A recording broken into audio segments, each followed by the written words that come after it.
Hello, and welcome to another tech video. This is Electronian, and I'm here today with a low-power budget server build.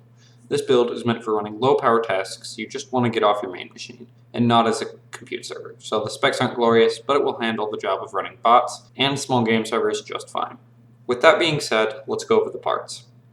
For the case in this build, I'm using an old Dell Dimension 4700 case.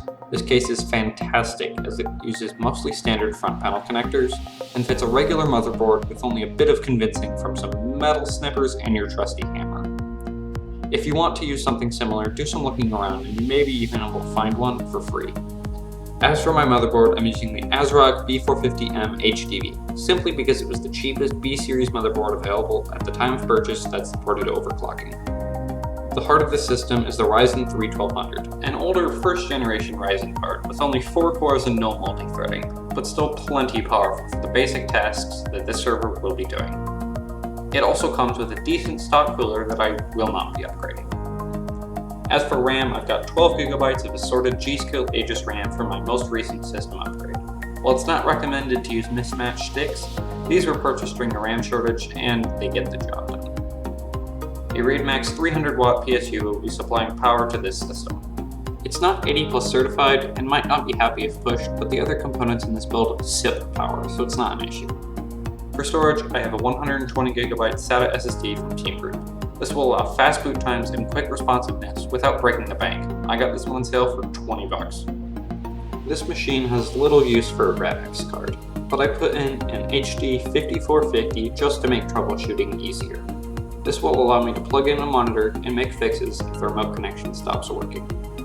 I couldn't find the PCIe slot cover for it, but it weighs so little it won't be a problem. For tools, I'm using a medium-sized Phillips head screwdriver and an anti-static wrist strap to help prevent electrostatic discharge events from damaging any components during the build process. We're going to start off the build itself by removing the motherboard from the box and taking it out of its anti-static bag. I've set the motherboard on its box and I'm clipping an anti-static strap to a grounding point.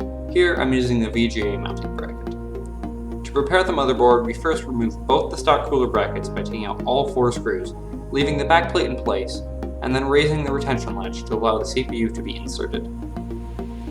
After the motherboard is prepared, the next step is to unpackage the CPU, taking out both the stock cooler and CPU tray.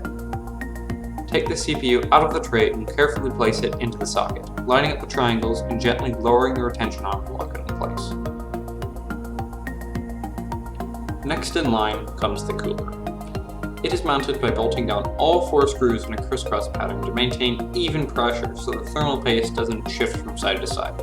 If you're using an aftermarket or used cooler, be sure you add thermal paste if none is pre-applied.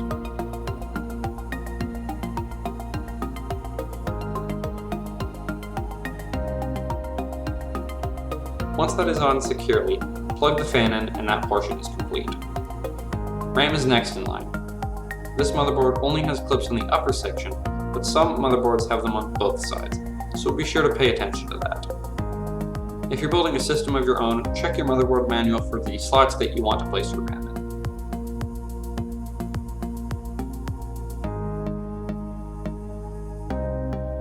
I'm now temporarily slotting in the HD 5450 just to make sure everything so far is working. And after connecting the power supply, the computer can be started by shorting the power button leads together.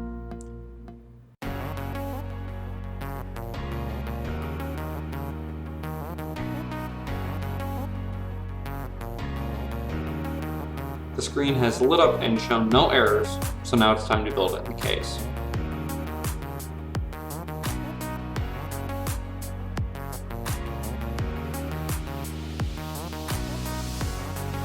Because this is an older case, the power supply goes in first, slotting in nicely up top, 4 screws holding it firmly in place.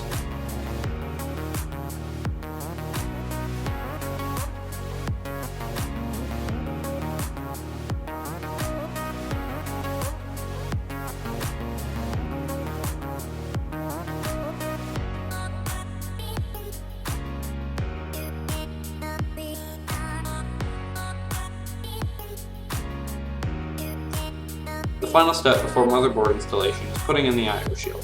This little metal plate is probably the most annoying and difficult part of building a computer.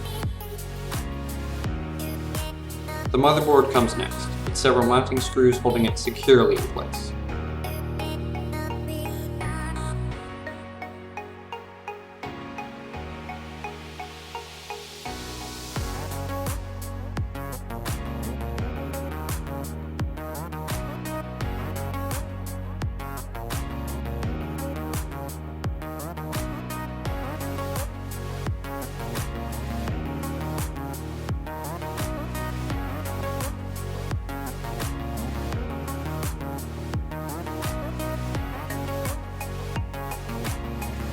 The power supply's 24 and 4-pin power connectors come next, giving power to the board.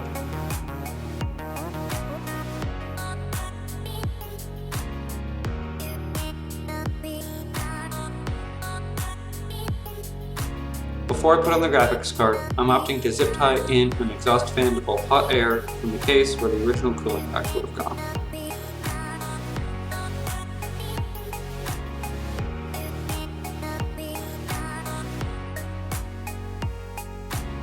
The 5450 goes in next, clicking nicely into place.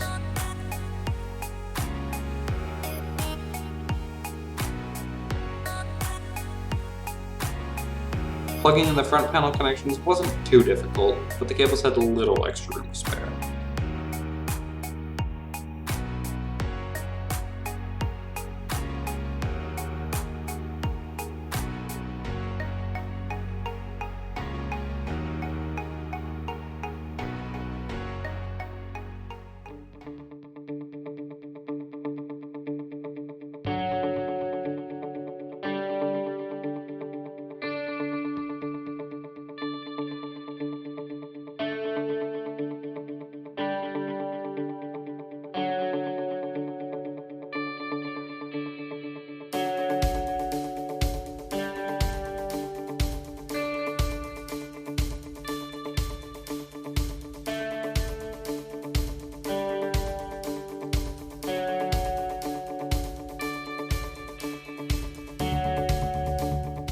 A final test boot and we're all ready to go.